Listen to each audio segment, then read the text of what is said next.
कोकण म्हटलं की आपल्या डोळ्यासमोर काय येतं? हिरवागार निसर्ग, शांतता आणि सुंदर गावं, बरोबर ना? पण आजच्या या विश्लेषणात आपण एका अत्यंत विदारक वास्तवावर बोलणार आहोत. एक असं वास्तव जे आपल्याला ग्रामीण विकासाच्या संपूर्ण मॉडेलचा नव्याने विचार करायला भाग पाडेल. आता हेच बघा ना, एका स्थानिक ग्रामस्थाने अत्यंत जड अंतःकरणाने एक भयानक सत्य मांडलंय. गावातले जेवढे काम करू शकणारे तरुण आहेत ते सगळेच्या सगळे रोजगारासाठी मुंबईसारख्या शहरात निघून गेलेत. मागे राहिलंय कोण? कोणीच नाही. परिणामी शेतात राबायला मजूरच उरलेला नाही.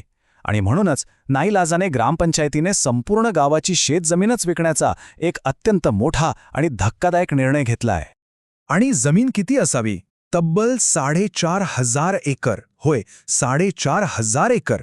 विचार करा, ओझरे गावातली एवढी प्रचंड मोठी शेतजमीन आज पूर्णपणे ओस पडलीये आणि अधिकृतरित्या विक्रीसाठी उपलब्ध आहे. एका संपूर्ण गावाची जमीन अशी विक्रीला निघणं ही खऱ्या अर्थाने एक अभूतपूर्व आणि अस्वस्थ करणारी घटना आहे. हीच ती बातमी जिने सगळ्यांचं लक्ष वेधून घेतलं. 16 फेब्रुवारी 2025च्या लोकसत्तामध्ये हे वृत्त समोर आलं. मनुष्यबळच उरलेलं नसल्यामुळे संपूर्ण गावाने आपली पिढ्यानपिढ्यांची वारसा हक्काची जमीन थेट विकायला काढली. या एका बातमीने प्रशासनापासून ते अभ्यासकांपर्यंत सर्वांनाच विचार करायला लावलाय की नक्की चालले काय.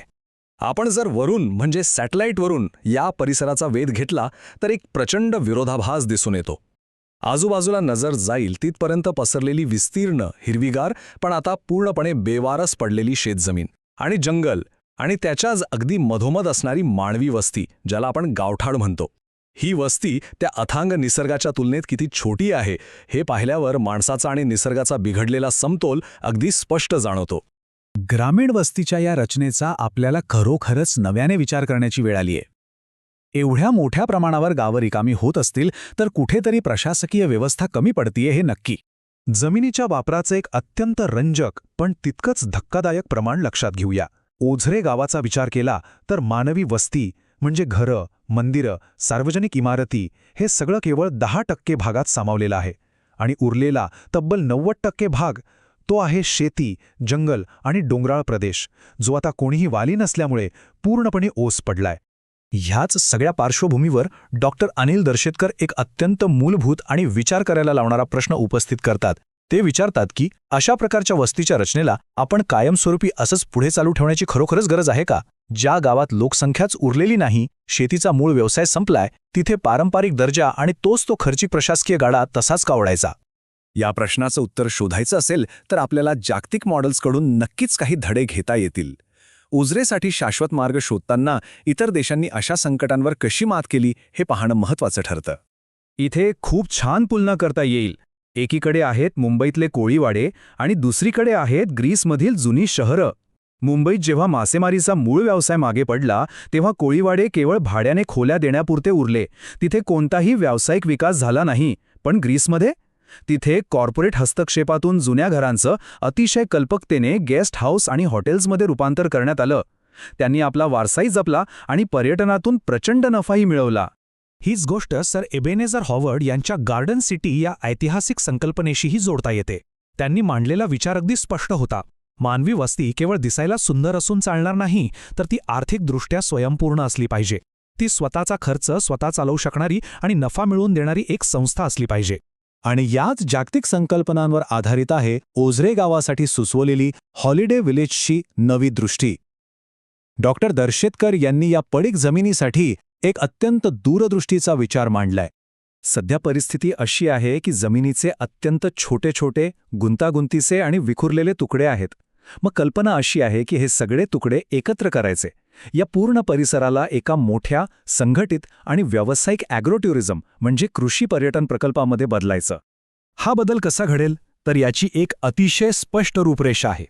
संपूर्ण गावाचं हॉलिडे विलेजमध्ये रूपांतर करायचं आणि त्याचं व्यवस्थापन एखाद्या कंपनी किंवा सहकारी संस्थेकडे सोपवायचं.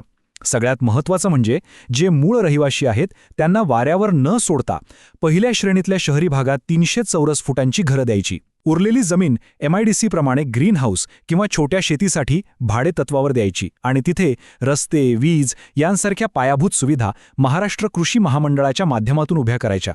थोडक्यात एक संपूर्ण सिस्टम शिफ्ट.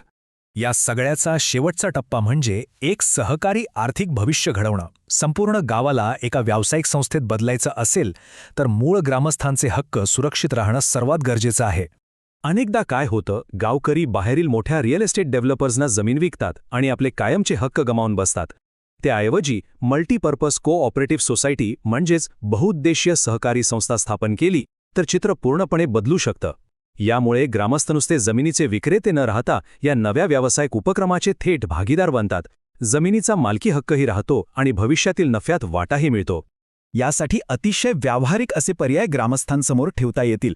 ज्यांना तिथे राहायचंच नाहीये ते आपली वास्तू सोसायटीला विकून रोख रक्कम किंवा शेअर्स घेऊ शकतात. दुसरा पर्याय म्हणजे न विकता आपली मालमत्ता सोसायटीला नुसती भाड्याने देणं. पुढे जाऊन या जुन्या घरांचं होमस्टे किंवा रेस्टॉरंट्समध्ये रूपांतर करता येईल आणि हे सगळं चालवण्यासाठी विविध कौशल्य असणाऱ्या कर्मचाऱ्यांची नियुक्ती करून उत्तम महसूल मिळवता येईल.